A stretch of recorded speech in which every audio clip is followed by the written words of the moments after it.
พี่น้องครับเมื่อ1 ถึง 2 ปีที่ผ่านมาข่าวเรื่อง AI ตอนนั้นน่ะมันดังเลยแม่นบ่ครับใครๆก็บอกว่า AI นี่แหละมันจะมาแย่งงานคนมันจะมาแทนที่พนักงานออฟฟิศ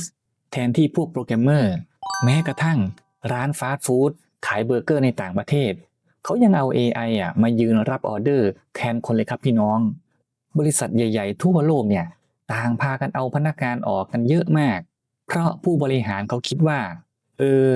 เอาหุ่นยนต์ AI มาทำงานแทนคนเนี่ยมันทั้งเก่งกว่าทำงานได้ไวกว่าแถมยังคิดว่ามันจะถูกกว่าเงินเดือนคนซะอีกนะครับแต่พี่น้องครับเรื่องราวมันดันกลับตาลปัดครับล่าสุดเนี่ยข้อมูลสดๆร้อนๆปี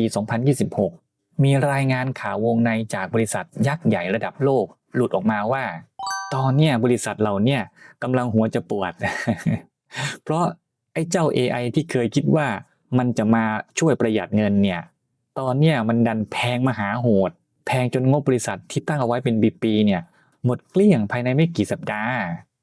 แพงจนบริษัทอย่าง Microsoft เนี่ยถึงขั้นต้องสั่งห้ามพนักงานใช้ AI บางตัวย้ำนะครับว่าห้ามใช้เพราะจ่ายค่าบริการไม่ไหวจนตอนเนี้ยเกิดคำถามตัวโตๆขึ้นมาในบอร์ดบริหารโลกว่า หรือการจ้างคนทำงานมันจะถูกกว่าการจ่ายให้ AI แล้วจริงๆแอดขอย้อนความนิดนึงเด้อนับตั้งแต่ช่วงปี2022ที่โลกเราได้รู้จักกับโปรแกรมคุยอัจฉริยะอย่าง ChatGPT หรือพวก AI วาดรูปสวยๆสร้างวิดีโอเนียนๆในคลิกเดียวตอนนั้นน่ะทุกบริษัทตาลูกวาวเลยครับพากันเอา AI เข้ามาใช้ในระบบทำงานแล้วก็ทยอยเอาพนักงานออก ไม่ว่าจะเป็นบริษัท Amazon Meta หรือ Microsoft ต่างก็เอา AI มาทำแทนหมด เพราะคิดว่าจ่ายน้อยกว่าเงินเดือนของคนนะครับ แต่ความจริงที่หลายคนเนี่ยไม่เคยรู้ก็คือ การที่พวกเราหรือพนักงานบริษัทกดใช้งาน AI แต่ละครั้งเนี่ยมันไม่ได้ใช้ฟรีๆหรือมีต้นทุนที่ถูกเหมือนเปิดพัดลมเด้อ ในโลกของคอมพิวเตอร์เนี่ยเขาคิดค่าบริการส่งข้อมูลเป็นสิ่งที่เรียกว่า Traffic หรือเรียกเป็นหน่วยว่า Token นะครับถ้าจะให้เปรียบเทียบแบบบ้านๆให้เห็นภาพชัดๆเลยเด้อพี่น้องไอ้เจ้า Token เนี่ยมันก็เหมือนค่าน้ำมันรถหรือตั๋วรถเมล์ครับผมเวลาเราจะสั่งให้ AI ทำงานให้เราเนี่ยเช่นสั่งให้มันเขียนจดหมายบรรยายรูปภาพหรือพิมพ์ข้อความทุกๆคำที่มันอ่านและพิมพ์ออกมามันจะถูกนับเป็นโทเค็นโดยเฉลี่ยแล้วตัวอักษรภาษาอังกฤษประมาณ750คำจะเท่ากับ 1,000 โทเค็นครับยิ่งถ้าสั่งให้มันทำรูปภาพทำวิดีโอหรือเขียนระบบคอมพิวเตอร์ยากๆเนี่ยโทเค็นที่ใช้ก็จะยิ่งพุ่งกระฉูดเหมือนเราเหยียบคันเร่งรถสปอร์ตหรูๆเลยด้วยครับค่าน้ำมันดับบานเลยครับพี่น้อง แล้วมันเกิดอะไรขึ้นในช่วงที่ผ่านมาพนักงานในบริษัทใหญ่ๆในซิลิคอนวัลเลย์แหล่งรวมบริษัทเทคโนโลยีของอเมริกาเนี่ยเขาโดนหัวหน้าบีบและกดดันว่าต้องใช้ AI ทำงานเด้อใครใช้เยอะแสดงว่าขยันไหมจนเกิดแฟชั่นแปลกๆในหมู่วิศวกรคอมพิวเตอร์ที่เรียกว่าโทเค็นแม็กซิ่งหรือแปลบ้านๆว่าการปั่นยอดโทเค็นคือพนักงานเนี่ยแข่งกันสั่งใช้ AI ทำงานครับ แม้กระทั่งเรื่องขี้ผงเล็กๆน้อยๆเพื่อให้รายงานตอนสิ้นเดือนเนี่ยดูสวยหรูว่าเฮ้ยเดือนเนี่ยฉันใช้ AI ทำงานคุ้มค่าล้ำหน้าคนอื่นเด้อถึงขนาดที่ประธานบริษัทชิปคอมพิวเตอร์ยักษ์ใหญ่อย่าง NVIDIA เนี่ยยังเคยออกมาสนับสนุนเลยครับว่าวิศวกรคนไหนเนี่ยเงินเดือนสูงๆถ้าปีหนึ่งไม่ใช้เงินค่านำเข้าโทเค็น AI สักหลายแสนดอลลาร์ถือว่าทำงานไม่คุ้มครับผมอ้าวซะงั้น ผลลัพธ์คืออีหยังฮู้บ่ครับพี่น้องความต้องการใช้ AI มันก็เลยพุ่งปี๊ดแบบเทียมๆคือพนักงานเนี่ยพากันถลุงใช้แบบไม่ประหยัดเลยครับจนทำให้ศูนย์เก็บข้อมูลคอมพิวเตอร์หรือที่เขาเรียกว่า Data Center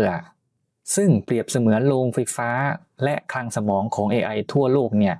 ทำงานหนักจนรับไม่ไหวอุปกรณ์อิเล็กทรอนิกส์ขาดแคลนประกอบกับปัญหาเศรษฐกิจ ทำให้โครงการก่อสร้าง Data Center ในอเมริกาช่วงปี 2026 เนี่ย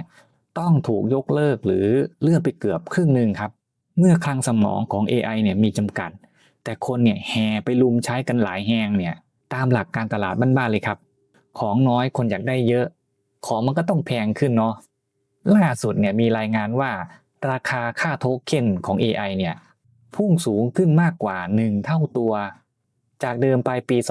2025 เคยจ่ายแค่ประมาณ 1.1 ดอลลาร์ต่อล้านโทเค็นพอมาถึงกลางปี 2026 เนี่ยราคามันดีขึ้นไปเป็น 2.12 ดอลลาร์ต่อล้านโทเค็นแล้วครับผมฟังดูเหมือนเงินไม่กี่บาทเป็นบอกครับพี่น้องจะงกไปใหญ่ แต่เดี๋ยวก่อนครับบริษัทใหญ่ๆเขาไม่ได้ใช้กันแค่วันละ 1,000-2,000 คำเลยครับพี่น้องอย่างบริษัทเครือข่ายโทรศัพท์ยักษ์ใหญ่ AT&T เนี่ยรายงานว่าวันหนึ่งพนักงานเขาเรียกใช้ AI รวมกันมากถึง 8,000 ล้านโทเค็นต่อวันครับลองคูณเลขมึงนะครับพนักงานคนหนึ่งเนี่ยใช้เงิน AI สัปดาห์ละ$200ปีหนึ่งตกคนละ 10,000 ดอลลาร์หรือราวๆ300,000 กว่าบาทถ้าบริษัทมีพนักงาน 40,000 คนบริษัทต้องจ่ายเงินค่าเปิดให้ AI ทำงานเฉยๆสูงถึง$400 ล้านหรือหมื่นกว่าล้านบาทต่อปีครับผมจากสถานการณ์เงินไหลออกเป็นเทน้ำเทท่าแบบเนี้ยบรรดาผู้จัดการฝ่ายบัญชีและการเงินของบริษัทต่างๆเลยมึนครับ ตอนเนี้ยมันเกิดภาวะที่เรียกว่าบินค่า AI ตามเก็บเงินจนหมดตัวงบประมาณที่ตั้งไว้ใช้ทั้งปีเนี่ยดันหมดเกลี้ยงภายในไม่กี่อาทิตย์จนเกิดคำถามคลาสสิกขึ้นมาว่าเราจะเลือกจ่ายเงินซื้อโทเค็นหรือจ่ายเงินค่าจ้างมนุษย์ดี มีเอกสารลับของ Microsoft หลุดออกมาเลยครับว่าเขาสั่งให้วิศวกรคอมพิวเตอร์ในบริษัทหยุดใช้เครื่องมือ AI ของบริษัทคู่แข่งอย่าง Anthropic ที่มีชื่อว่า Claude ทันทีครับตอนแรกก็อ้างว่าอยากให้ใช้ของเครือตัวเองนั่นแหละครับแต่สืบไปสืบมาความจริงคือสู้ราคาค่าโทเค็นของ Claude ไม่ไหวเพราะมันแพงสุดจัดเหมือนขับรถซุปเปอร์คาร์เนี่ยไปทำงานทุกวันแม้กระทั่งบริษัทเมตาของมาร์ค ซักเคอร์เบิร์กก็มีข่าวว่าเคยใช้โทเค็นไปถึง60 ล้านโทเค็นในเดือนเดียวคิดเป็นเงินค่า AI จ่ายให้คนอื่นเกือบ$900 ล้านในเดือนเดียวเองนะครับพี่น้องปาโตและแนวโน้มหลังจากเนี่ยจะยิ่งโหดกว่าเดิมเด้อเพราะบริษัทผู้ผลิต AI ยักษ์ใหญ่ของโลกไม่ว่าจะเป็น OpenAI คือคนที่ทำ ChatGPT นะครับหรือ Anthropic เองทุกวันเนี่ยที่เขาเปิดให้ใช้ในราคาเท่าเนี้ยบอกเลยว่าเขายังขาดทุนอยู่ด้วยครับผมเขาอยู่ได้เพราะเงินก้อนโตจากนักลงทุนที่เอามาช่วยอุดหนุนอุ้มราคาไว้แต่ในอีกไม่กี่เดือนข้างหน้าเนี่ยทั้ง2บริษัทกำลังจะเอาหุ้นเข้าตลาดหลักทรัพย์เข้าตลาดหุ้นเพื่อหาผลกำไรอย่างจริงจังนะครับแปลว่าอะไรครับแปลว่าเขาจะโดนผู้ถือหุ้นบังคับให้ทำกำไรและวิธีที่ง่ายที่สุดก็คือการขึ้นราคาค่าบริการ AI ด้วยครับผมลองคิดดูนะครับขนาดราคาปัจจุบันเนี่ยบริษัทใหญ่ยังบ่นว่าแพงจนถังแตก แล้วถ้าอนาคตราคาดีขึ้นไปอีกเป็น 2-3 เท่าล่ะมันจะเข้าจุดที่วิจัยระบบออกมาแล้วพบว่าการจ้างคนมานั่งทำงานแบบเดิมดันถูกกว่าการเปิดเครื่อง AI ให้ทำงานซะงั้นซึ่งผลสำรวจจากสถาบันการเงินระดับโลกอย่างการ์ดเนอร์เขาบอกเลยว่าตอนเนี้ย3 ใน 4ของผู้บริหารเนี่ยคาดว่างบประมาณด้านเทคโนโลยีจะบานปลายและอาจจะต้องเจียดเงินไปจ่ายค่า AI สูงถึง1 ใน 5ของงบทั้งหมดในอนาคตทำให้ตอนเนี้ยนักลงทุนในตลาดเริ่มตื่นตระหนกพากันเทขายหุ้นเทคโนโลยีจนดัชนีหุ้นดิ่งหวบหาบเพราะเริ่มมองเห็นแล้วว่า AI มันอาจจะไม่ได้เป็นเครื่องมือประหยัดเงินอย่างที่เขาโฆษณาชวนเชื่อไว้ตอนแรกนะครับผมทีนี้ลองมาเช็คที่ไทยเรามั่งที่ผ่านมาบริษัทใหญ่ๆในไทยหรือแม้กระทั่ง SME หลายเจ้าก็ตื่นตัวตามกระแสโลกพยายามจะลดคนงานเอา AI เข้ามาตอบแชทลูกค้าเอามาทำบัญชีทำกราฟิกโฆษณาเพราะคิดว่าจะช่วยประหยัดต้นทุนแต่บทเรียนจากอเมริกาครั้งเนี้ยเตือนสติคนไทยไว้ดีด้วยครับว่าอย่าเพิ่งรีบร้อนเอาคนออกจนหมดเด้อเพราะบินค่าบริการระบบ AI ในระยะยาวอาจจะแพงกว่าเงินเดือนและโบนัสของพนักงานคนไทยซะอีก แต่ข่าวเนี่ยก็ถือว่าเป็นข่าวดีให้กับคนตัวเล็กตัวน้อยนะครับที่โลกเริ่มเห็นแล้วว่าแรงงานมนุษย์เรานี่แหละมีความคุ้มค่า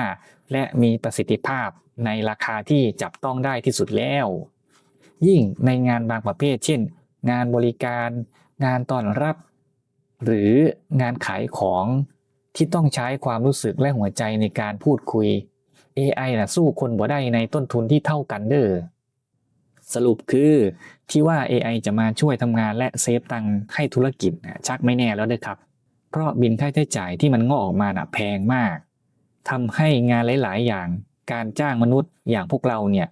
ดันกลายมาเป็นทางเลือกที่คุ้มค่าและประหยัดที่สุดในตอนนี้ซะงั้นครับถ้าชอบคลิปนี้อย่าลืมกดไลค์กดแชร์เป็นกำลังใจให้แอดด้วยเด้อครับแล้วพบกันใหม่ในคลิปหน้าสวัสดีครับ